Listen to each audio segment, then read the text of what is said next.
ഒരാളുടെ തല മുതൽ കാല് വരെ രോമം മുളക്കുന്ന മുഴുവൻ സ്ഥലങ്ങളിലും മഹബത്തിന്റെ രോമം മുളച്ചു എന്ന് വിചാരിക്കുക. ഈ രോമകൂപങ്ങൾ മുഴുവൻ മഹബത്തിന്റെ രോമകൂപങ്ങളാണ്. എന്നാൽ തങ്ങളോടുള്ള കടപ്പാട് പൂർത്തിയാവും ഇല്ല ഇല്ല. അത്രമേൽ ഈ ഉമ്മത്തിനെ പോറ്റിയ ആളാണ് മുഹമ്മദുർ റസൂലുള്ളാഹി സ്വല്ലല്ലാഹു അലൈഹി വസല്ലം. അതുകൊണ്ടാണ് ഖുർആനിൽ അള്ളാഹു ചോദിച്ചത്, എന്തിനാ നബിയെ ഇങ്ങനെ കഷ്ടപ്പെടുന്നത്?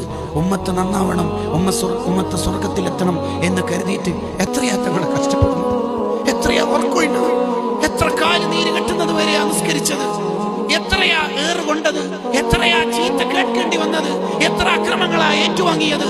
എന്നിട്ട് ഖുർആൻ തന്നെ ലാസ്റ്റ് ചോദിക്കേണ്ടി വന്നു, ലഅല്ലക ബാഖിഉൻ നഫ്സക, തങ്ങളെ തടി നോക്കുന്നില്ലല്ലോ നബിയെ, ഇങ്ങനെയൊക്കെ കഷ്ടപ്പെടാൻ ഞാൻ പറഞ്ഞിട്ടുണ്ടോ എന്നുള്ള ചോദിക്കേണ്ടി വന്നു തങ്ങളോട്. എന്താ നബിയെ ഇങ്ങനെ കഷ്ടപ്പെടാൻ ഞാൻ പറഞ്ഞിട്ടുണ്ടോ? അത്രമേൽ കഷ്ടപ്പെട്ടിട്ടുണ്ട്